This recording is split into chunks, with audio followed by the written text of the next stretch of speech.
Dad let me preach every time. It's been fun. Not just fun. I mean, I shouldn't say just fun, but I've enjoyed learning and preaching. If you turn with me to Nehemiah. Nehemiah, it's in the Old Testament. We're going to read from Nehemiah, and I'm going to talk Nehemiah chapter 1. I'm going to talk about building walls. Now, walls are good because they keep the people inside safe. And that's what a wall is designed to do, to keep people safe. I want to talk about on a few things we need to do we need to rebuild our walls. So in Nehemiah chapter 1, we'll be reading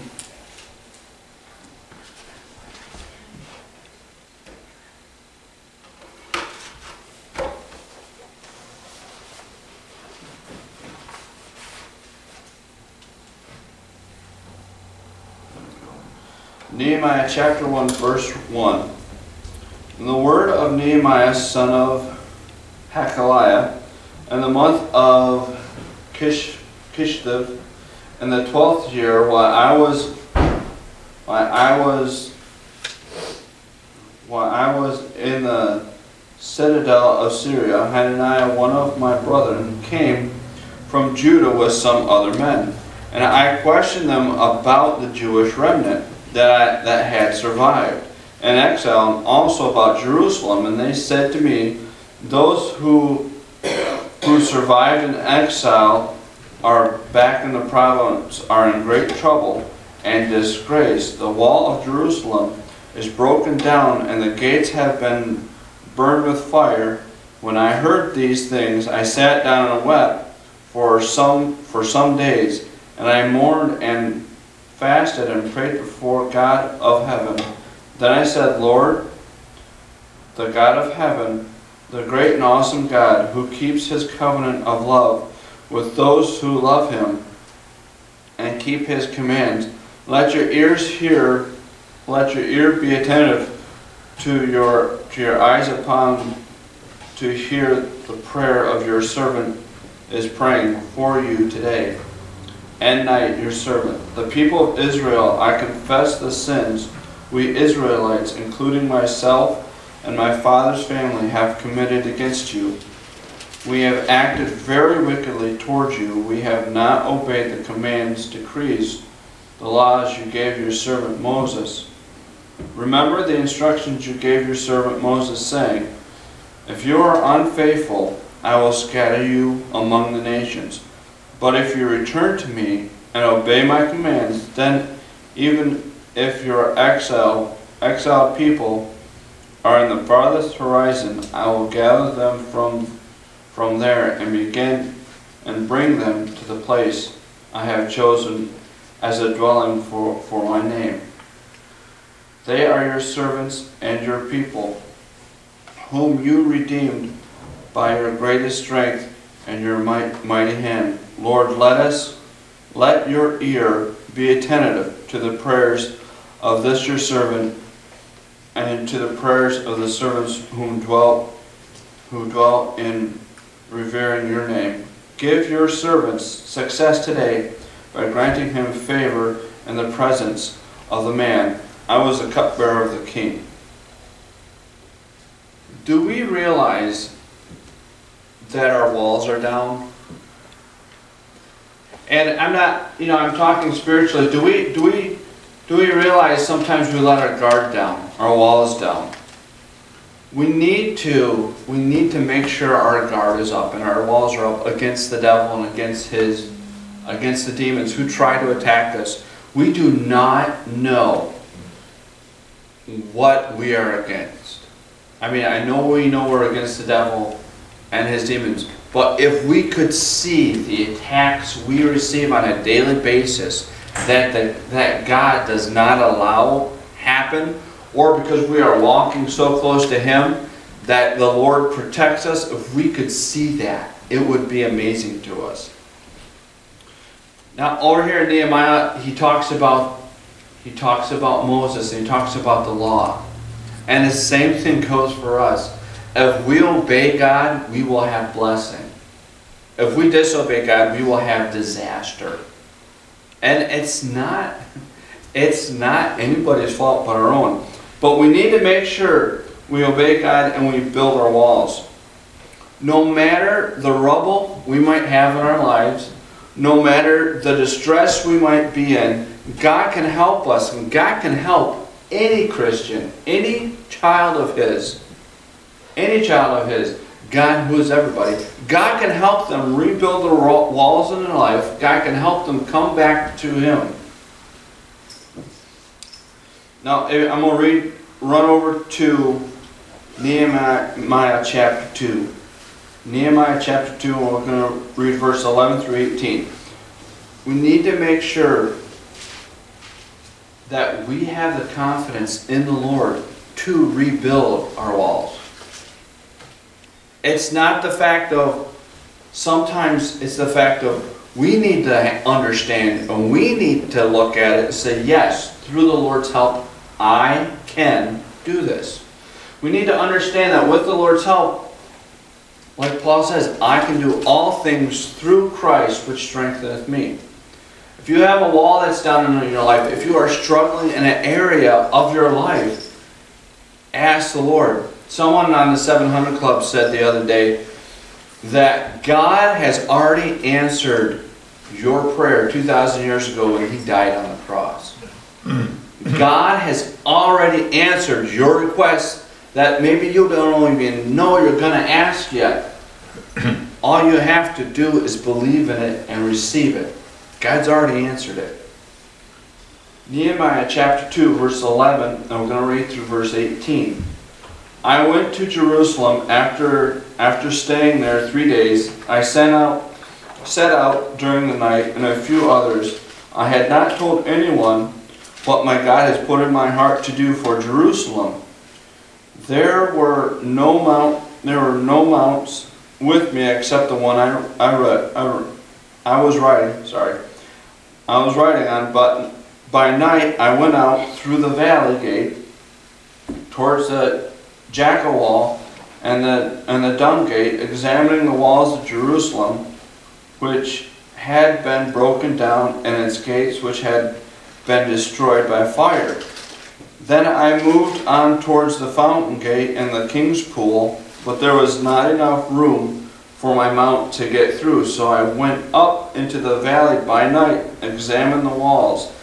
Finally, I turned back and returned through the valley gate. The officers did not know where I had gone or what I was doing, because as yet I had said nothing to the Jews or the priests or the nobles or officers or any others who had been doing the work. Then I said unto them, you see our trouble. We are in Jerusalem. Jerusalem lies in ruins, and its gates have been burned with fire. Come, let us rebuild the walls of Jerusalem, and we will no longer be a disgrace. I also told them about the gracious hand of my God on me, and what the king had said to me. They replied, let us start rebuilding. So they began this good work. So, I tell you today, like Nehemiah told his fellow Jews, let's rebuild our walls. We can do this. Let's rebuild our walls of confidence in the Lord. Let's rebuild our walls. And in the end of the verse 18, it says, so they began this good work. I'm going to turn over to Philippians. You don't have to turn there, but if you want to. Philippians 1:6. And be confident in this, that he who has begun this work in you will carry it on to completion until the day of Jesus Christ. You do realize God has you on this earth for a reason. God has you here to complete His good work. God has you here so that you can be a witness and so you can share His word. with others. And it might take a lifetime before somebody comes to the Lord. There's my dad used to work over in the shop over at Lear, and there was one of the gentlemen had passed away that he knew, and the family came to my dad and asked him to do the funeral. I have no idea if anybody got saved from it. My dad actually went to Bible college, but he never pastored a church. But because of that, my dad was able to share, because he was preached the funeral, my dad was able to share the gospel with a lot of his co-workers who may not have heard the gospel to begin with. We need to rebuild that wall of confidence we have in the Lord. We need to rebuild that wall of confidence that says, the Lord's on my side, I can do this. We need to, somebody ask us a question about spirituality, about what does the Bible say about this? If you don't have the answer, fine. Just say, hey, give me a day or two. Let me look it up. Let me see, let me see what my pastor says about this, or someone you know who might know the Bible better than you do. We need to rebuild that confidence we have in the Lord to share His love with others. Because no one else is going to do it. If we don't share God's love with others, who else is going to do it? Jeff, you can reach people I will never meet. Willett, same thing with you. Same thing with everybody in this room. Everybody in this room is going to meet somebody in their lifetime I will never, ever cross paths with. Ever. Why? This is just how life goes. We all have the responsibility, and we all need to make sure we rebuild the wall of confidence in the Lord to share His good word. Now, regardless on how many times we mess up or our wall gets broken, rebuild it. No matter how much rubble is in our way. You got to understand, these walls were huge. They were mammoth. They rebuilt these walls in, if I remember correctly, like 55 or 60 days, something like that. It took everybody. Everybody. People who made gold for, not made gold, people who shaped gold for a living, people who were carpenters, ordinary people. As a group of Christian believers here, we need to have, if you are struggling with something, let us know. Let us pray with you. Let us come beside you and say, I will help you rebuild this wall with prayer. If there's something physical we can help you with, we will do that as well. Don't just count. And I know the Lord's on your side, but sometimes the Lord brings us along too, so we can help you rebuild that wall. So we need to rebuild the wall of our confidence. And what is mind-boggling is the Lord wants to use me. Amen. Me. He wants to use every one of you. Every one of you. God wants to use you. You know, we see planet from space, and it's a teeny planet. And you can't even see where we're at on the map. You know, here's the planet, we're right there. And God wants to use me. God who created the universe. God can measure the universe with the span of His hand. I can't measure that much with my span. But God can measure the universe like that. God holds all the water in the universe. There's water on other planets, I don't know. In the palm of His hand. And the little bit of palm. That's how much God can hold. All the waters of the earth. And amongst all that, everything He's created, God wants to use you and He wants to use me. But we need to make sure our walls are built. We need to follow the Lord. We need to be in His Word on a daily basis. I can't explain why God wants to use me. I have messed up a lot in my life, in my short 30 some odd years. But God wants to use me. We need to make sure that We need to rebuild the walls so not only can we protect ourselves, but we can protect others. You know, it's really awesome when someone comes beside you and says, "Brother, I have your back," or "Sister, I have your back." You know, it's awesome. Our walls aren't just for our protection, they're for our fellow, not even Christians, but for other human protection too. You know, you come alongside somebody, you befriend them, and you be kind to them, and you'd be amazed how a simple kindness can blossom, and they're like, "Why are you so different?" And you're able to lead them to the Lord. So I'm going to turn over to Jude, chapter 22. Jude chapter 22. Sorry. Jude 22 through 25. There's only one chapter in Jude, so little nuts. Jude chapter 22, and verse 25.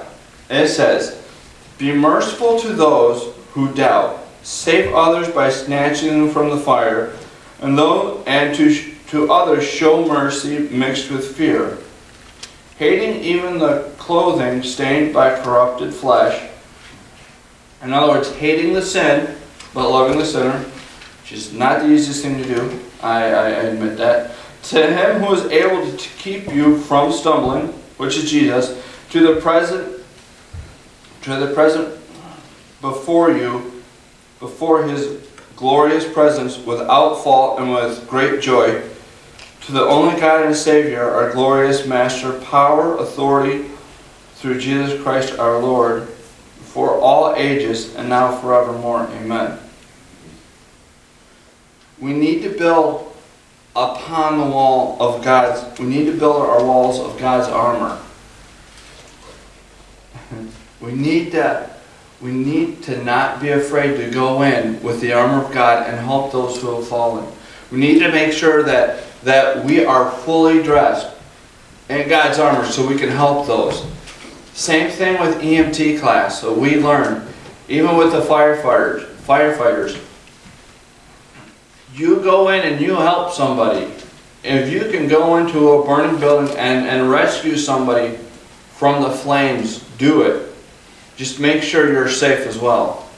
And that's what God's saying here. We need to make sure I cannot help anybody who is struggling if I do not have God's armor on in my life. If I do not have the full armor of God on, I'm going to struggle helping somebody who is struggling. I need to make sure that I rebuild the wall of God's armor in my life so I can help those who are struggling so I don't become a casualty as well. We just need to make sure that every morning, that we need to make sure that we have God's armor in our lives. And when we do that, I went to Exodus 14:14, and Sean knows this verse really well. Exodus 14:14. Before I say the verse, I want to explain something to you. In this chapter of Exodus, the children of Israel are up against a wall. They have the Egyptians coming from the desert. They have the Red Sea to the back. So they are all intents and purposes, they are trapped and are going to be slaughtered by the Pharaoh. But in Exodus 14:14, it says, the Lord will, this is Moses talking to the people. He says, the Lord will fight for you. You need only to be still. You know, sometimes it takes the Lord to help us. Well, it's going to take the Lord to help us rebuild the walls, but sometimes it takes the Lord to push that final block into place to make sure that of our wall, to make sure we have that armor on. We need to make sure that we are surrendered to the Lord. We need to make sure in being humble to the Lord will raise us up, and the Lord will help us, and He will fight for us when we can't fight. The Lord will fight for us. We need to put our trust in the Lord. We need to make sure that we are trusting in the Lord with all of us, with our very soul, with the innermost parts of us. We need to make sure we are surrendered to the Lord, so then the Lord can allow us to put His armor on, so that we can fight the devil and his crowd, and so we can rescue people. First, I'm going to go over to Nehemiah chapter 4. We need to build our wall of wisdom. And Nehemiah chapter 4, I'm going to read verses 1 through 9. When Sanballat heard that we were rebuilding the wall, he became angry and very greatly incensed. He recruited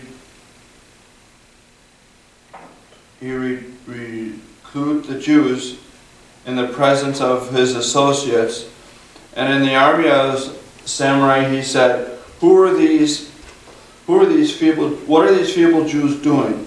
Will they restore the wall? Will they offer sacrifices? Will they finish in a day? Can they bring the stone back from life, from those heaps of rubble, burned as they are? Tobiah the Ammonite, and who's at his side, said, What are they building? Even a fox climbing up on those walls will break it down, and their wall of stone. Hear us, our God, for we are despised. Turn their insults back in their own heads. Give them over as plunder in their land of captivity. Do not cover up their guilt or blot out their sins from our sight, for they have thrown insults in the faces of the builders. So we rebuilt the wall till all of it reached half its height, for the people worked with all their heart. But when Sanballat and Tobiah and the Arabs and the Ammonites and the people of Ashdod heard that they repaired to Jerusalem's walls had gone ahead, and that the gaps were being closed, they were very angry. They all plotted together to come and fight against Jerusalem and to stir up trouble against it. But we prayed to our God and posted guards day and night to meet this threat. When people try to put you down, when people are trying to say that you're a weak Christian, oh, you're just one of those fake Christians, don't believe them.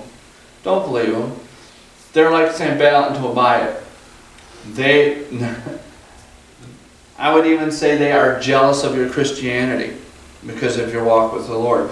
Don't believe the words people do to try to tear down your wall.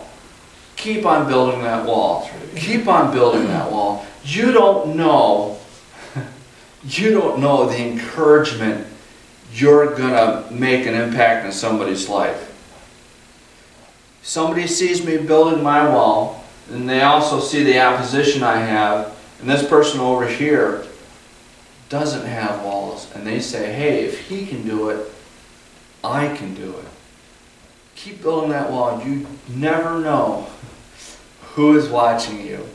You truly have no idea. I have no idea who is watching you.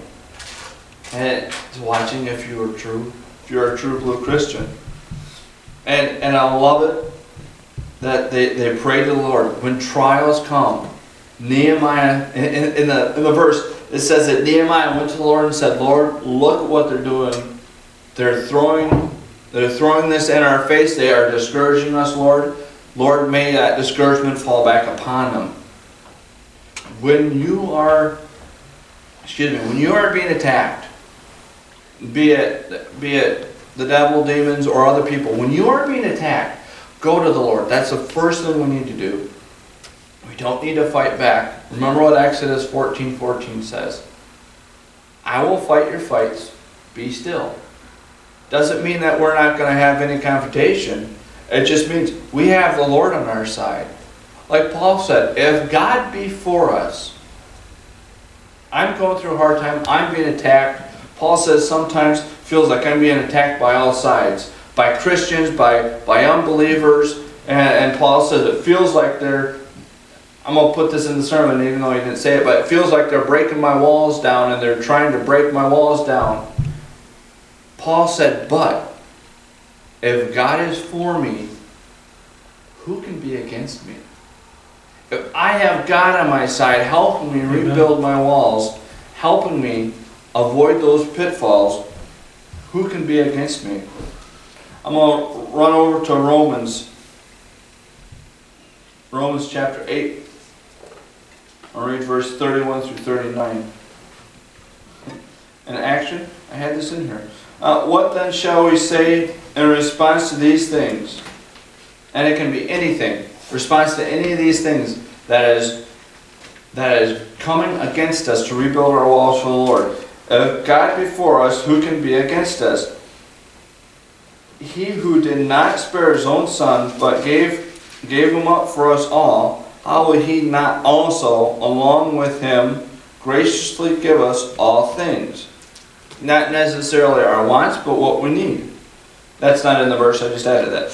Who will bring any charge to those who God has chosen? It is God who justifies. Who then is the one who condemns? No one. Christ, who died, moreover than that, who is risen from life, it is at the right hand of God, and is also interceding for us. Who shall separate us from the love of Christ? I love these verses. Shall trouble or hardship or persecution or famine or nakedness or danger or sword, as it is written, for your sake we face death all day long. We are considered as sheep to the slaughter. Knowing all these things, we are more than conquerors through him that loved us. For I am convinced that neither death nor life, nor angels nor demons, neither present nor future, nor any powers, nor height nor depth, nor anything else, all creation will be able to separate us from the love of God in Christ Jesus our Lord. When it says we are more than conquerors, not only someone who conquers a city, but to be more than a conqueror, they would actually allow them to pay them tribute. We are more than conquerors. Not only are we going to rebuild our walls for the Lord, but we can help others rebuild their walls for the Lord. We need to rebuild the walls of wisdom and discernment.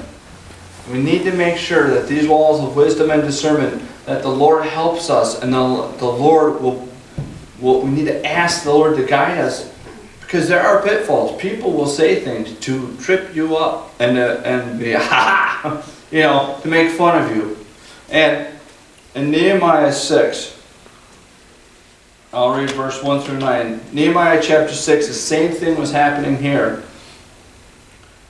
And when the word of Sanballat and Tobiah, Geshem the Arab, and the rest of the enemies that I had rebuilt the walls, and there is no gaps left in it, throughout that time that I had set the doors, though I had not set the doors on the gates, Sanballat and Geshem sent a message and said, "Come, let us meet together, one of the valleys in the plains of Ono."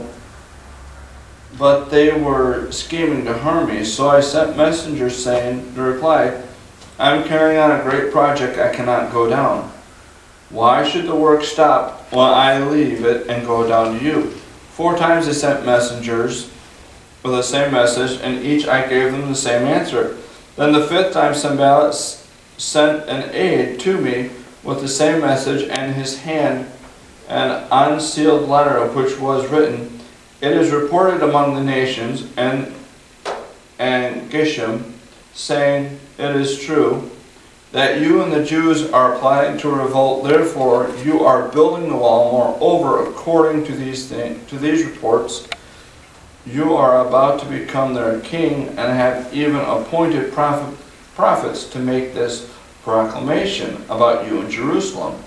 There is a king in Judea. Now this report will get back to the king, so come, let us meet together." I sent him a reply. Nothing like that what you're saying is happening. You are just making it up out of your head that we are all trying, and you're all trying to frighten us, thinking their hands will get too weak for the work. And it will not be complete. But I pray now, strengthen my hands. So Sanballat and Tobiah tried to trick him into coming to harm him. And he says, I cannot, for I am doing a great work. We need not to argue. We need to have wisdom and discernment and not argue over things that don't matter. For I guess what I'm trying to say is, you know, we can debate, and debating is good. But if it's not going to build somebody up, then I don't see the point of debating it. If you get what I'm saying. We need to have wisdom so we can learn what fight to choose with. And I don't mean fight, but what to discern what people are saying. Because people will try to trap you. People will try to say, well, doesn't the Bible say this? And, you know, you can come back with an answer. Sometimes it's best not to answer. But what we need to do is make sure that we are asking the Lord for wisdom so we can discern what is a trap and what isn't. So we can have wisdom to answer those biblical questions. Maybe we don't know. Maybe the Lord will give it to you right then and there. Maybe the Lord will bring a scripture to mind, which He's done to me before, and I can answer that question. In James 1:5, in rebuilding the wall of wisdom and discernment, James 1:5 really hit me. And it says, if any of you lack wisdom, you should ask God, who gives graciously to all without finding fault, and it will be given to you.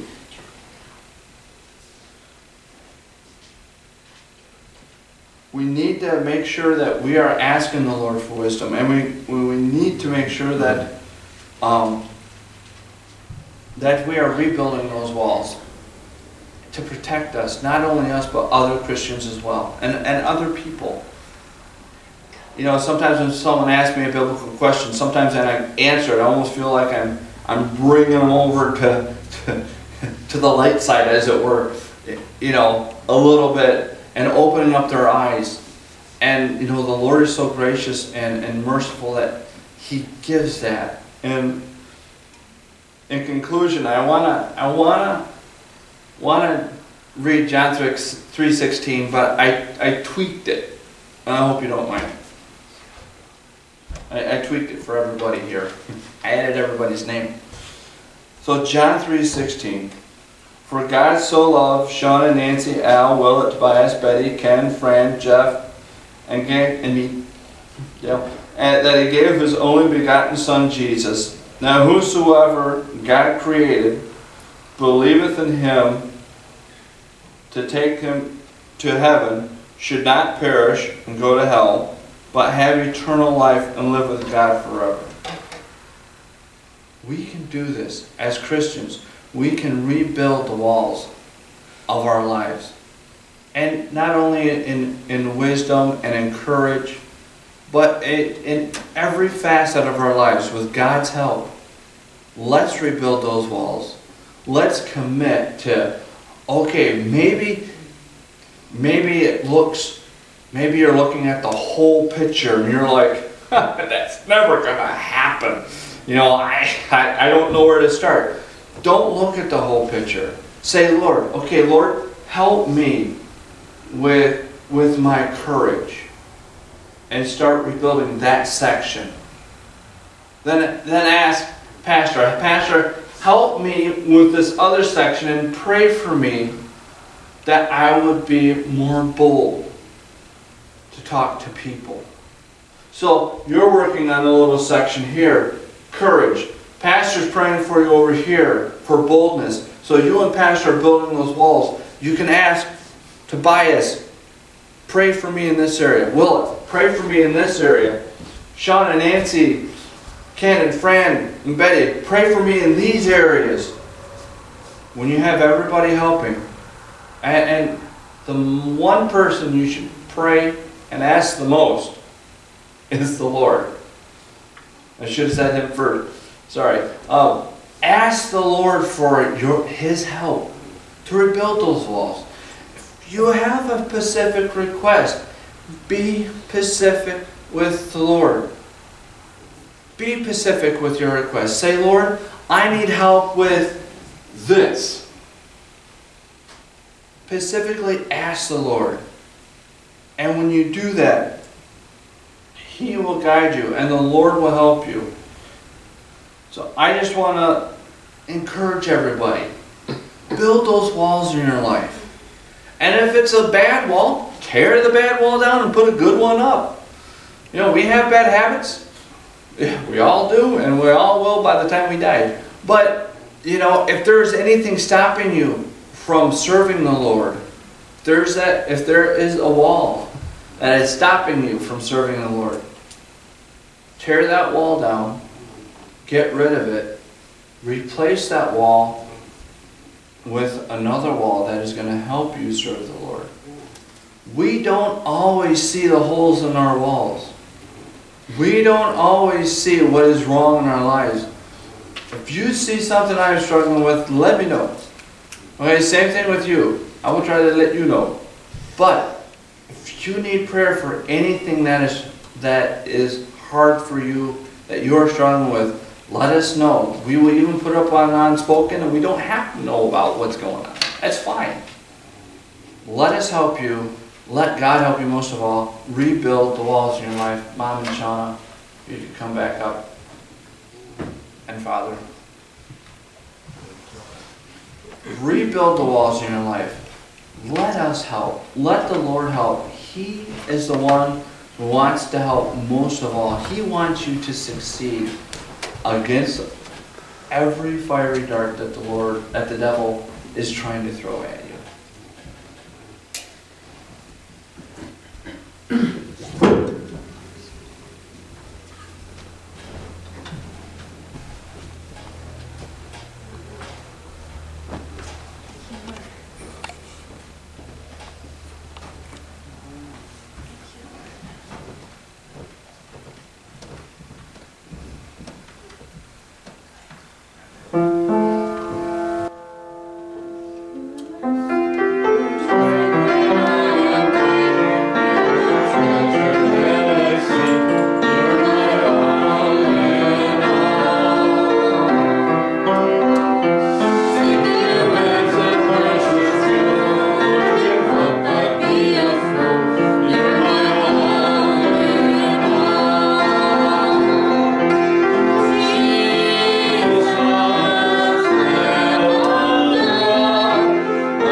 power that he gives out. It's the power of that garment, just the garment. If we put the faith in him, that he will heal us. He will heal us. He will help us out with our walls for him. Not the bad walls, the good walls. We just need to reach out and touch that garment as he goes by, and he will touch us. No matter what ails us, whatever we need to be healed, whatever it is, whatever that patchwork of the wall that needs to be healed, just reach out to him. Just reach out to him. Thank you, Lord. Thank you, Lord.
Help us this week, Lord Jesus, to not tear those walls down, but to build them up as high as we can, so we will be in your presence. In your name we pray. Amen. Amen. There's food on the back table back there.